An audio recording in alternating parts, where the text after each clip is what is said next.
नमस्श्री वर्धमानाय निर्धूतकलिलात्मने सालोकानां त्रिलोकानां यद्विद्यादर्पणायते। अहिंसा परमो धर्म की, महावीर भगवान की प्रातः स्मरणी परम पूजाचार्य गुरुवर श्री विद्यासागर जी मुनि महाराज की जय।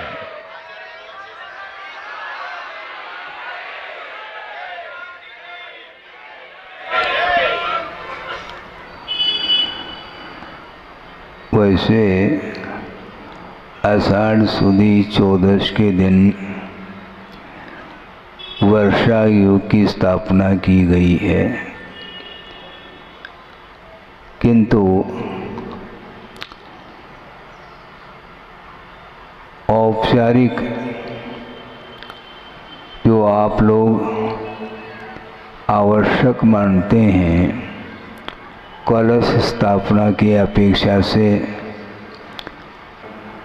प्रवचन के रूप में ये दिन आया है और मध्याह्न में काफ़ी लंबे समय के लिए लगभग 2 से प्रारंभ होकर के अंत कब होता होगा मुझे ज्ञात नहीं है, और मध्याह्न तक और उपस्थिति अच्छी होगी।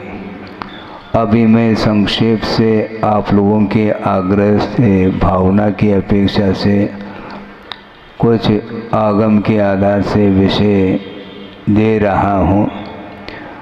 सुबह प्रातःकालीन स्वाध्याय रत्नकर्ण श्रावकाचार्य का चल रहा है और अपराह्न वेला में समय सार का स्वाध्याय आप लोग सुन रहे हैं। फिर भी भावना तो रहती है, जितना मिल जाए उतना अच्छा है।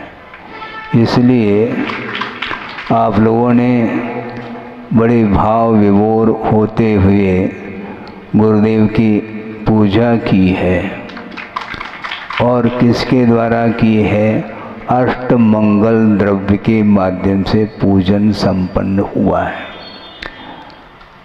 विकल्प मन में ये आता है, इस द्रव्य को मंगल द्रव्य क्यों कहा? 8 प्रकार के द्रव्य आप लोगों ने चढ़ाए, उसको अष्ट मंगल द्रव्य की संज्ञा क्यों दी है? क्योंकि पूजन के लिए एकमात्र वो प्रतीक हैं, भावों के लिए एकमात्र आधार की अपेक्षा से उनका आलम्बन लिया है। वो पूजन सामग्री है। गुरुदेव के मुख से हमने सुना था, कितना उनका गहरा चिंतन होता होगा। रामटेक की बात है, आरिका संघ भी उपस्थित था और उनके बीच में कुछ चिंतन दे रहे थे गुरुदेव। ये ठीक है, आप चटक चढ़ाते हैं, अलग विषय है। उसमें नैवेद्य का ही आरोप किया गया है। इसी प्रकार दिवाली के दिन निर्वाण लाडू चढ़ाते हैं। प्रत्येक व्यक्ति के हाथ में वह निर्वाण लाडू है, चढ़ाने के लिए, खाने के लिए नहीं। और एक छोटा सा बालक भी है, उसके हाथ में भी निर्वाण लाडू दिया है, चढ़ाने के लिए दिया है, और वह चढ़ा रहा है। वो छोटा सा बालक होकर के भी वह संस्कारित है कि यह चढ़ाने योग्य वस्तु है, ये खाने योग्य नहीं है। एक ही वस्तु है। आप जब रसोई घर में चले जाते हैं तो खाने का भाव आता है, और पूजन के समय पर चढ़ाने का भाव आता है। वस्तु एक ही है। वही वस्तु विषय के रूप में ग्रहण कर लेते हैं तो वह बंध के लिए कारण सिद्ध होता है। और उसी वस्तु का आलम्बन लेकर के यदि हम पूजन के निमित्त को लेकर के चढ़ाने का भाव रखते हैं तो उसके माध्यम से पुण्य का संचय होता है। राग के माध्यम से विषयों का ग्रहण होता है और पुण्य का संचय जो होता है वह त्याग की अपेक्षा से होता है। ग्रहण करना और छोड़ना, इन दोनों क्रियाएं हो रही हैं, किंतु दोनों क्रियाओं में जमीन आसमान का अंतर देखने को मिलता है। आप रसोई घर में जाएं और बिना कुछ लिए बाहर निकले संभव नहीं है। हाँ, ये हो सकता है मुनि महाराज को आपने पड़गान कर लिया और भोजनशाला में ले गए और आपके हाथ में ही थाली है, मेरे हाथ में थाली नहीं, आपके हाथ में भरी हुई थाली हो करके भी आपका भाव दान का है, त्याग का भाव है, ग्रहण का नहीं। इतना अंतर देखने को मिलता है। राग भाव जहाँ पर जागृत होता है वहाँ पर ग्रहण भाव आता है, और जहाँ पर राग का अभाव है वहाँ पर त्याग का भाव सामने आता है। इसलिए त्याग और ग्रहण इन दोनों में अंतर है। मध्याह्न में बहुत समय है, क्या विषय देना है ये हमें भी खबर नहीं है, क्योंकि कलश स्थापना होगी, उसमें बहुत शोरगुल भी होगा और आनंद का अनुभव आप लोग लेंगे, बिल्कुल ठीक है। किंतु वह चिंतन दे रहे थे गुरुदेव कि देखो कितना अंतर आता है, और वह प्रसंग, इसी प्रसंग के साथ उसको जोड़ करके इस विषय को समाप्त कर लूं कि सन 76 की बात आपके सामने रखने जा रहा हूं। सन 75 में गुरुदेव ने फिरोजाबाद में वर्षायु की स्थापना की थी। उस समय उनके संग में मैं ब्रह्मचारी के रूप में था, और वर्षायु की स्थापना के बाद निष्ठापन का भी समय आ गया, और दिवाली के दिन निष्ठापन करके 1-2 दिन के अंतराल में ही उन्होंने वहाँ से विहार वो कर गए, और विहार करते करते आगरा और इधर धवलपुर, मुरैना और ग्वालियर होकर के सोनागिरी उनका पहुंचना हुआ। उस समय ब्रह्मचर्य अवस्था में 3-4 ब्रह्मचारी थे, मैं भी था, और वहाँ पर उन्होंने क्षुल्लक दीक्षा दी। और क्षुल्लक दीक्षा देने के उपरांत सोनागिरी से विहार करते करते, क्योंकि सोनागिरी जो है वह बुंदेलखंड का वह प्रवेश द्वार माना जाता है, और वहाँ से विहार करते करते ललितपुर आदि होते हुए इधर पन्ना, सतना आदि हो करके वो सतना पहुँचे थे। वहाँ पर 1 सप्ताह के लिए मुकाम किया उन्होंने, और प्रतिदिन प्रवचन होते थे भिन्न भिन्न विषयों के ऊपर, और प्रवचन के पूर्व में पूजा होती थी, और वह प्रसंग आ गया। पूजन करने के लिए जनता बैठी है, और एक परिवार भी खड़ा है, और छोटा सा बालक भी उसमें शामिल है। अब जिस समय फल चढ़ाने का अथवा नैवेद्य चढ़ाने का जब प्रसंग आया तो सब लोगों ने नैवेद्य चढ़ाया, और उस बालक ने क्या चढ़ाया? मजे की बात यह है कि उसने बहुत पुरुषार्थ करके पैसा एकत्रित किया था, और उस पैसे से उसने चॉकलेट खरीद लिए थे, और क्या कौन सा नैवेद्य चढ़ाते समय क्या बोलते हैं? हाँ, क्या बोलते हैं? पूरा तो बोलो। हाँ, क्षुधा रोग निवारणाय नैवेद्यम कहते ही उसने चॉकलेट चढ़ा दिए। आपको चॉकलेट चढ़ाने के लिए नहीं कह रहा हूं कि देखो वो छोटा सा बालक है, 7-8 साल का बालक होगा वो, और उसने मुट्ठी में चॉकलेट ली थी और उसने चढ़ा दिए। गुरुदेव देख रहे थे, बहुत प्रसन्न होकर के देख रहे कि देखो ये बुंदेलखंड है, और बुंदेलखंड में घर घर में, देहात देहात में ये संस्कार है। छोटे छोटे बच्चे तक ये जान लेते हैं कि वस्तुतः यह सामग्री पूजन सामग्री है, भोजन सामग्री नहीं है।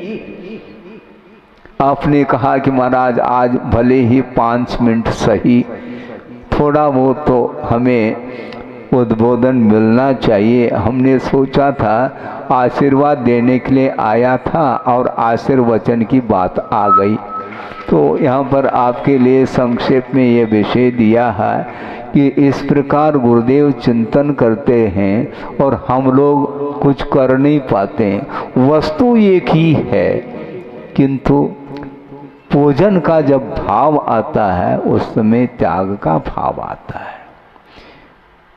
और सोचो विचार करो, दान में कितना अंतर है और त्याग में भी अंतर है। त्याग और उत्तम त्याग बहुत बड़ा अंतर है। इसमें क्या हमारा दोनों में तो त्याग हो रहा है। सुनो, एक व्यक्ति ने 100 रुपए का नोट लगाया है। लगाने का अर्थ क्या, समझ गए आप। और एक 100 रुपए का नोट दान स्वरूप दिया है। 100 रुपए दोनों ने दिए हैं, किंतु एक ने दिया है दान स्वरूप और एक ने 100 रुपए लगाया है।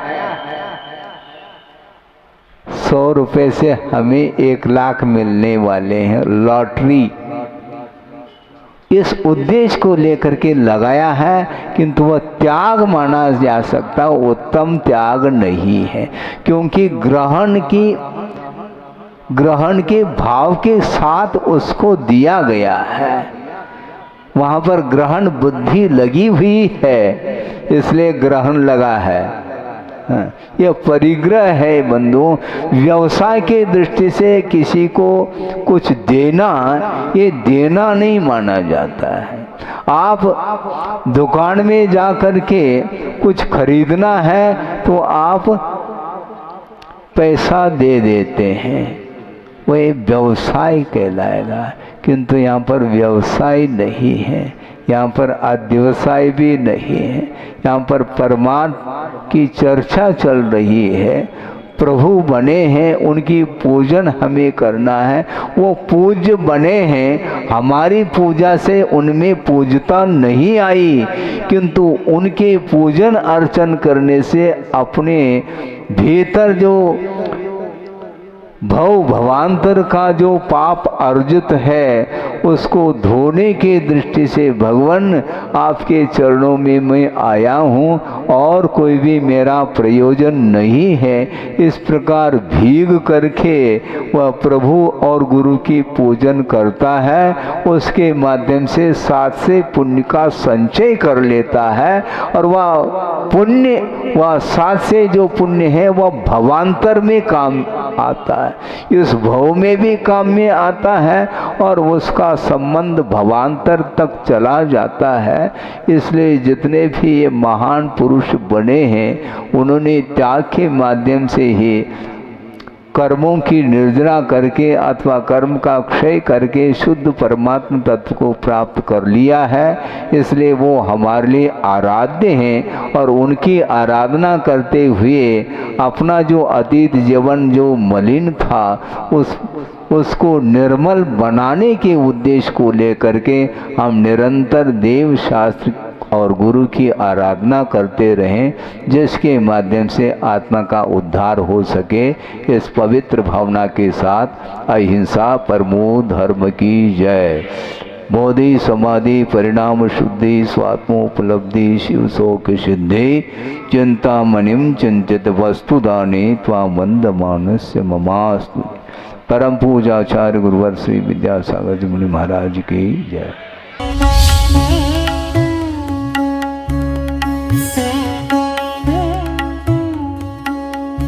नमः श्री वर्धमानाय निर्धूत कलिलात्मने सालोकानां त्रिलोकानां यद विद्यादर्पणायते अहिंसा परमो धर्म की। महावीर भगवान की प्रातः स्मरणी परम पूजाचार्य गुरुवर श्री विद्यासागर जी मुनि महाराज की जय।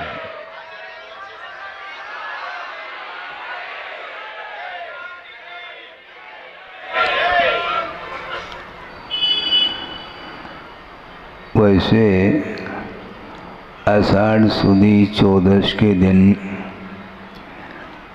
वर्षा योग की स्थापना की गई है, किंतु औपचारिक जो आप लोग आवश्यक मानते हैं कलश स्थापना की अपेक्षा से प्रवचन के रूप में ये दिन आया है और मध्याह्न में काफ़ी लंबे समय के लिए लगभग 2 से प्रारंभ होकर के अंत कब होता होगा मुझे ज्ञात नहीं है और मध्याह्न तक और उपस्थिति अच्छी होगी। अभी मैं संक्षेप से आप लोगों के आग्रह से भावना की अपेक्षा से कुछ आगम के आधार से विषय दे रहा हूँ। सुबह प्रातःकालीन स्वाध्याय रत्नकर्ण श्रावकाचार्य का चल रहा है और अपराह्न बेला में समय सार का स्वाध्याय आप लोग सुन रहे हैं। फिर भी भावना तो रहती है जितना मिल जाए उतना अच्छा है, इसलिए आप लोगों ने बड़े भाव विभोर होते हुए गुरुदेव की पूजा की है और किसके द्वारा की है? अष्टमंगल द्रव्य के माध्यम से पूजन संपन्न हुआ है। विकल्प मन में ये आता है इस द्रव्य को मंगल द्रव्य क्यों कहा? 8 प्रकार के द्रव्य आप लोगों ने चढ़ाए, उसको अष्टमंगल द्रव्य की संज्ञा क्यों दी है? क्योंकि पूजन के लिए एकमात्र वो प्रतीक हैं, भावों के लिए एकमात्र आधार की अपेक्षा से उनका आलम्बन लिया है। वो पूजन सामग्री है। गुरुदेव के मुख से हमने सुना था कितना उनका गहरा चिंतन होता होगा। रामटेक की बात है, आरिका संघ भी उपस्थित था और उनके बीच में कुछ चिंतन दे रहे थे गुरुदेव। ये ठीक है, आप चटक चढ़ाते हैं, अलग विषय है।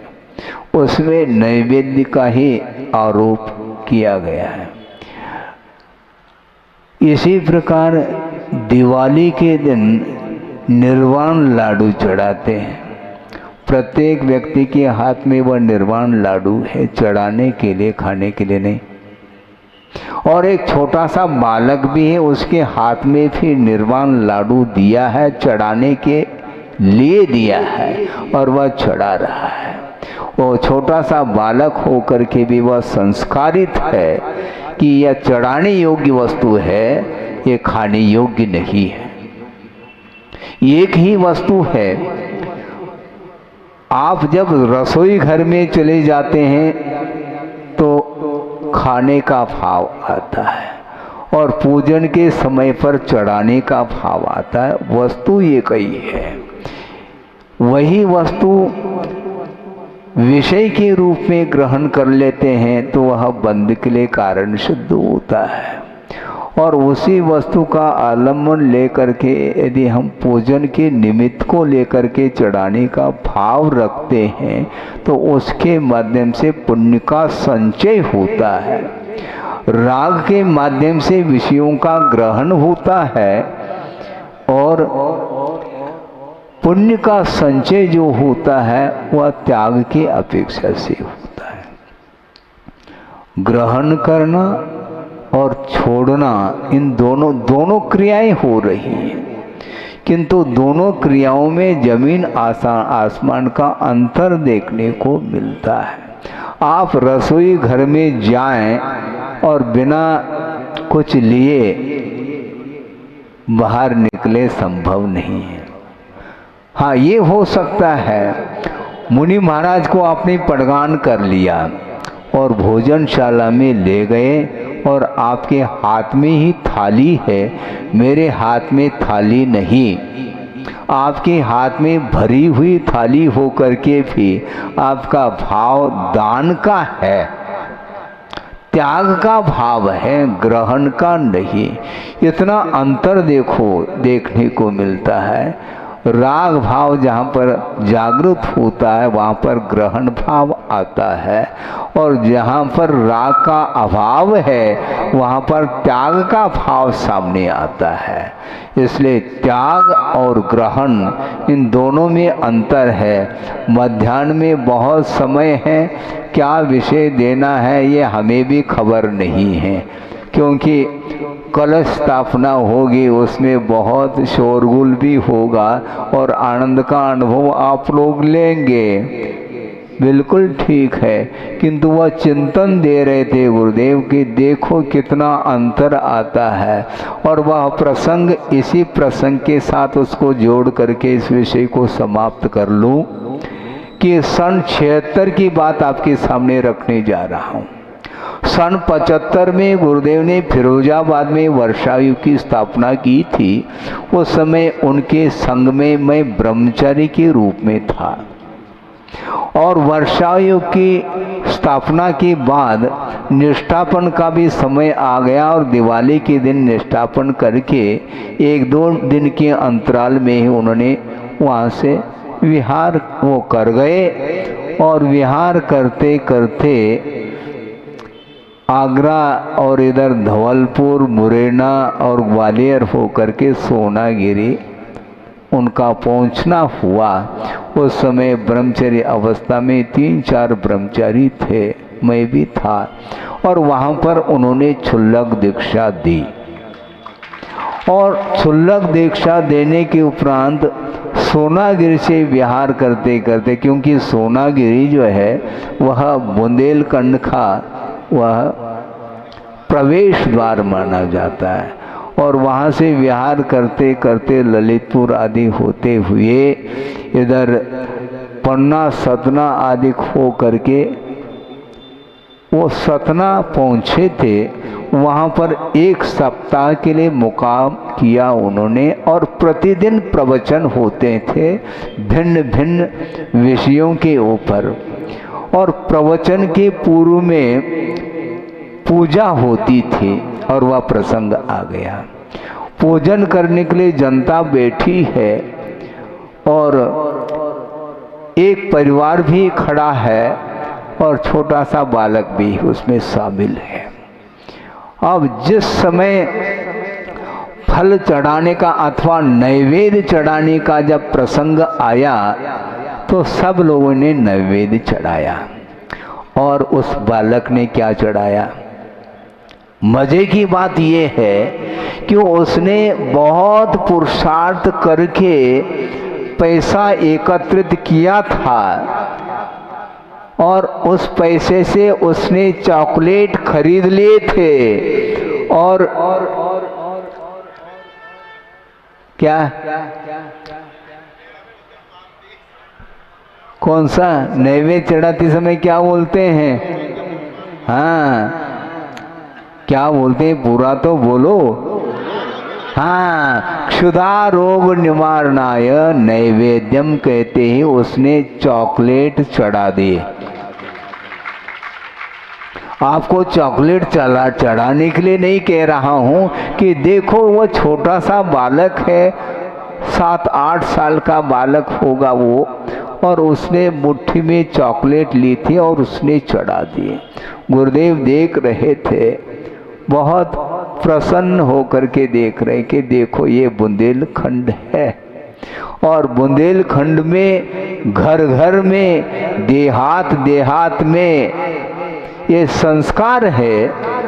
छोटे छोटे बच्चे तक ये जान लेते हैं कि वस्तुतः यह सामग्री पूजन सामग्री है, भोजन सामग्री नहीं है। आपने कहा कि महाराज आज भले ही 5 मिनट सही, थोड़ा बहुत तो हमें उद्बोधन मिलना चाहिए। हमने सोचा था आशीर्वाद देने के लिए आया था और आशीर्वचन की बात आ गई, तो यहाँ पर आपके लिए संक्षेप में ये विषय दिया है कि इस प्रकार गुरुदेव चिंतन करते हैं और हम लोग कुछ कर नहीं पाते। वस्तु एक ही है, किंतु पूजन का जब भाव आता है उस समय त्याग का भाव आता है। और सोचो विचार करो, दान में कितना अंतर है और त्याग में भी अंतर है। त्याग और उत्तम त्याग बहुत बड़ा अंतर है। इसमें क्या महाराज, दोनों में तो त्याग हो रहा है। सुनो, एक व्यक्ति ने 100 रुपए का नोट लगाया है। लगाने का अर्थ क्या, समझ गए आप। और एक 100 रुपए का नोट दान स्वरूप दिया है। 100 रुपए दोनों ने दिए हैं, किंतु एक ने दिया है दान स्वरूप और एक ने 100 रुपए लगाया है। 100 रुपए से हमें 1 लाख मिलने वाले हैं, लॉटरी। इस उद्देश्य को लेकर के लगाया है, किंतु वह त्याग माना जा सकता, उत्तम त्याग नहीं है। क्योंकि ग्रहण के भाव के साथ उसको दिया गया है। वहां पर ग्रहण बुद्धि लगी हुई है, इसलिए ग्रहण लगा है। यह परिग्रह है बंधु। व्यवसाय के दृष्टि से किसी को कुछ देना, ये देना नहीं माना जाता है। आप दुकान में जा कर के कुछ खरीदना है तो आप पैसा दे देते हैं, वह व्यवसाय कहलाएगा। किंतु यहाँ पर व्यवसाय नहीं है, यहाँ पर अध्यवसाय भी नहीं है। यहाँ पर परमात्मा की चर्चा चल रही है। प्रभु बने हैं, उनकी पूजन हमें करना है। वो पूज्य बने हैं, हमारी पूजा से उनमें पूजता नहीं आई, किंतु उनके पूजन अर्चन करने से अपने भीतर जो भवांतर का जो पाप अर्जित है उसको धोने के दृष्टि से भगवान आपके चरणों में मैं आया हूँ और कोई भी मेरा प्रयोजन नहीं है। इस प्रकार भीग करके वह प्रभु और गुरु की पूजन करता है, उसके माध्यम से 7 से पुण्य का संचय कर लेता है और वह पुण्य, वह 7 से जो पुण्य है वह भवांतर में काम आता है, इस भव में भी काम में आता है और उसका संबंध भवांतर तक चला जाता है। इसलिए जितने भी ये महान पुरुष बने हैं उन्होंने त्याग के माध्यम से ही कर्मों की निर्जना करके अथवा कर्म का क्षय करके शुद्ध परमात्मा तत्व को प्राप्त कर लिया है। इसलिए वो हमारे लिए आराध्य हैं और उनकी आराधना करते हुए अपना जो अतीत जीवन जो मलिन था उसको निर्मल बनाने के उद्देश्य को लेकर के हम निरंतर देव शास्त्र और गुरु की आराधना करते रहें, जिसके माध्यम से आत्मा का उद्धार हो सके। इस पवित्र भावना के साथ अहिंसा परमो धर्म की जय। बोधि समाधि परिणाम शुद्धि स्वात्मोपलब्धि शिव शोक सिद्धि चिंतामणिम चिंतित वस्तुदाने त्वां वंदमानस्य ममास्तु। परम पूजाचार्य गुरुवर श्री विद्यासागर जी मुनि महाराज की जय।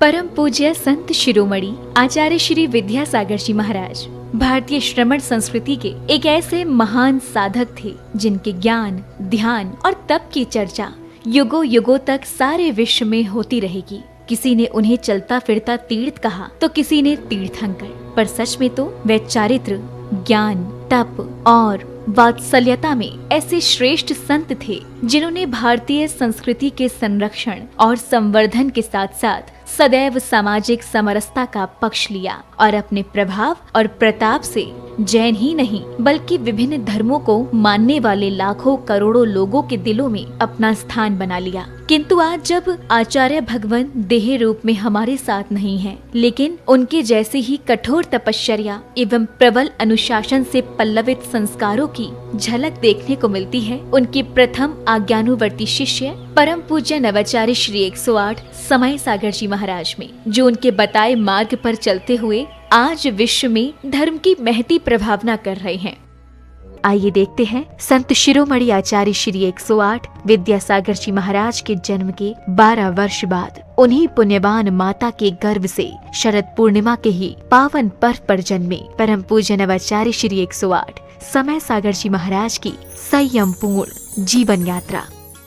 आचार विचार हो या व्यवहार, तपश्चरण हो या संस्कार या फिर हो व्यक्तित्व की बात, परम पूज्य नवाचार्य श्री 108 समय सागर जी महाराज प्रत्येक दृष्टि से साक्षात आचार्य भगवान की प्रतिलिपि कहे जा सकते हैं। और हो भी क्यों ना, आखिर जन्म देने वाले माता पिता तो एक ही हैं, और फिर इसे एक विचित्र संयोग कहें या फिर मलप्पा जी और श्रीमती जी के पूर्व भवों का पुण्योदय, जो उन्हें 27 अक्टूबर सन 1958 को शरद पूर्णिमा के ही पावन पर्व पर पुनः एक बालक के माता पिता बनने का सौभाग्य प्राप्त हुआ। 6 भाई बहनों में सबसे छोटे किंतु शांत प्रवृत्ति के इस बालक का नाम शांतिनाथ रखा गया। शांतिनाथ जैन बाल्यावस्था से ही पढ़ने लिखने में तो कुशाग्र थे ही, लेकिन जैसे जैसे समय बीतता गया वैसे वैसे उनकी रुचि धर्म और आध्यात्म में बढ़ने लगी, और इसी अभिरुचि के कारण ही मात्र 17 साल की उम्र में ही शांतिनाथ जा पहुँचे राजस्थान स्थित श्री महावीर जी में विराजमान आचार्य श्री विद्यासागर जी की शरण में, जहां 2 मई 1975 को आचार्य श्री ने शांतिनाथ जी की प्रार्थना स्वीकार कर उन्हें ब्रह्मचर्य व्रत दे दिया। ब्रह्मचर्य व्रत धारण करते ही ब्रह्मचारी शांतिनाथ जी दिन रात गुरु सेवा और धर्म ध्यान में तल्लीन हो गए। संयम व्रत को धारण कर तप और साधना के निर्मल पथ पर चल रहे ब्रह्मचारी शांतिनाथ ने केवल 5 वर्ष की अल्प अवधि में ही वैराग्य पथ के विभिन्न सोपानों को पार कर अपनी योग्यता से आचार्य भगवान को प्रभावित कर लिया, जिसका पारितोषिक मिला उन्हें मुनि दीक्षा के रूप में। 8 मार्च 1980 को मध्य प्रदेश के छतरपुर स्थित श्री दिगंबर जैन सिद्ध क्षेत्र द्रोणगिरी में आचार्य श्री विद्यासागर जी महाराज ने उन्हें मुनि दीक्षा प्रदान कर दिगंबर मुद्रा का पूर्ण साधक घोषित कर दिया और नाम दिया मुनि श्री समय सागर जी महाराज। मुनि दीक्षा के उपरांत मुनि श्री समय सागर जी महाराज ने कुछ वर्षों तक आचार्य श्री के संग में रहकर अध्ययन और अध्यापन किया। तत्पश्चात गुरु आज्ञा से पृथक संघ के नायक बनकर देश भर में विहार करते हुए धर्म प्रभावना करने लगे। अपने सानिध्य में कई पंच कल्याणक एवं विधान आदि धार्मिक अनुष्ठान संपन्न कराने के साथ ही उन्होंने अपनी लेखनी से कन्नड़, हिंदी, संस्कृत और मराठी भाषाओं में कई शास्त्रों की रचनाएं भी की। सन 2018 में ललितपुर में हुए पंच कल्याणक के दौरान आचार्य कुंद के नियम सार में वर्णित निर्यापक श्रवण की व्यवस्था का उल्लेख करते हुए आचार्य विद्यासागर जी महाराज ने मुनि श्री समय सागर जी महाराज को निर्यापक पद की उपाधि प्रदान कर संघ में नव दीक्षित मुनिराजों के निर्वाह का उत्तरदायित्व सौंप दिया। आचार्य कुंद देव ने यह बात बहुत स्पष्ट लिखी है, वह बात आप लोगों को समझ में आना चाहिए। जो दीक्षित करते हैं वे आचार्य कहलाते हैं, और इसके उपरांत जो नव में नए दीक्षित होते हैं उनके निर्वाह करने के लिए निर्यापक, हाँ आचार्य तो नहीं लिखा लेकिन निर्यापक श्रमण का वह रूप दिया है उन्होंने। ये निर्यापक का अर्थ यह है जैसे आचार्य महाराज कहते हैं उसके अनुसार जिनको ये दिया जाता है। ये लोग बहुत विलंब कर रहे थे, हमें भी ज़्यादा आग्रह करना अच्छा नहीं समझ में आया है, कि समय पर सब हो जाएगा। वह ललितपुर में योग था और आज आप लोगों के सामने हुआ है कि ये जितने भी नए श्रमण बने हैं, ये इनके लिए प्रशिक्षण देने का श्रेय जाता है समय सागर निर्यापक को। कौन चाहता है जिम्मेदारी लेना, लेकिन वे लेना तो पड़ेगा। तो समय सागर जी को बहुत आग्रह करना पड़ा। 40 साल होने के उपरांत हाउ कहा है।